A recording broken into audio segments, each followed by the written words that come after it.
অনেক দূরে এক শান্ত গ্রাম ছিল। গ্রামের মানুষগুলো খুব সাধারণ। তারা খুব বেশি স্বপ্ন দেখত না, আবার ভাগ্যের ওপর পুরোপুরি ভরসাও করত না। তারা শুধু বিশ্বাস করত পরিশ্রম করলে কিছু না কিছু পাওয়া যায়। এই গ্রামেই থাকত এক যুবক, নাম তার মাধব। ছোটবেলা থেকেই মাধব একটা কথা খুব বেশি শুনে এসেছে, সবকিছু নাকি ভাগ্যে লেখা থাকে। কে বড় হবে, কে ছোট থাকবে, কে সুখ পাবে আর কে কষ্ট পাবে, সব আগেই ঠিক করা। এই কথাটা মাধবের মাথার ভেতরে গেঁথে গিয়েছিল। মাধব খুব মেধাবী ছিল না, আবার খুব অলসও না। সে যা করত মন দিয়ে করত, কিন্তু কোথাও একটু বাধা এলেই সে থেমে যেত। মনে মনে ভাবত, যদি ভাগ্যে থাকে হবে, না থাকলে কিছু করার নেই। গ্রামের বাইরে একটা পুরনো রাস্তা ছিল।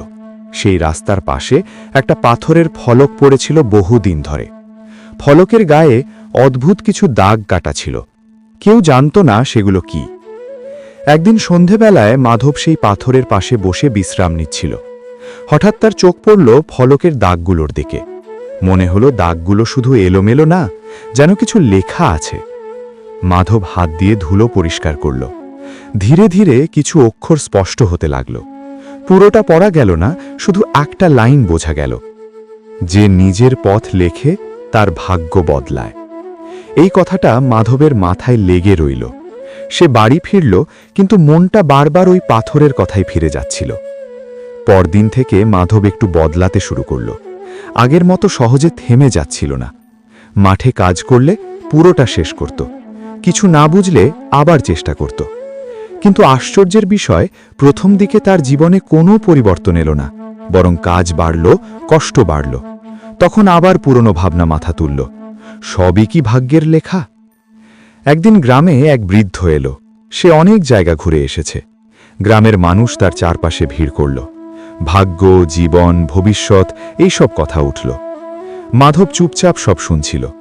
বৃদ্ধ লোকটা বলল, ভাগ্য কোনো পাথরের লেখার মতো না, যেটা একবার লিখে দিলে আর মুছবে না।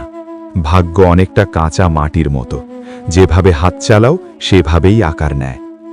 এই কথাটা মাধবের মনে গভীরভাবে বসে গেল। সেই রাতেই সে আবার পাথরের ফলকের কাছে গেল। চাঁদের আলোয় ফলকটা আরও পরিষ্কার লাগছিল। আগের সেই লাইনটার পাশে আরও একটা দাগ চোখে পড়ল, যেটা আগে সে খেয়াল করেনি। ধীরে ধীরে সে বুঝল, ফলকের লেখাটা আসলে একটাই কথা বলতে চাইছে, ভাগ্য লেখা হয়, কিন্তু সেটা মানুষ নিজেই লেখে। এরপর দিনগুলো বদলাতে শুরু করল। মাধব শুধু কাজ করল না, শেখার চেষ্টা করল। ভুল হলে লজ্জা পেল না, পরিশ্রম করল, আবার অপেক্ষাও করল। সময় লাগল, অনেক সময়। গ্রামের মানুষ ধীরে ধীরে লক্ষ্য করল, মাধব আর আগের মতো না। তার চোখে এখন ভরসা আছে, কথায় স্থিরতা আছে।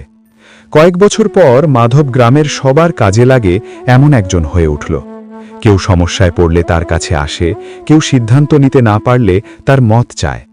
একদিন এক কিশোর এসে তাকে জিজ্ঞেস করল, ভাগ্য কি সত্যিই লেখা থাকে? মাধব পাথরের ফলকের দিকে তাকালো, হালকা হাসল। সে বুঝে গেছে, ভাগ্য লেখা থাকে, কিন্তু সেটা কলমটা নিজের হাতেই থাকে। পাথরের ফলকটা আজও রাস্তার পাশে পড়ে আছে। কেউ পড়ে, কেউ পড়ে না, কিন্তু যারা পড়ে তারা একটা কথা বুঝে যায়, ভাগ্যের লেখা বদলানো যায়, শর্ত একটাই, নিজের হাত থামানো যাবে না।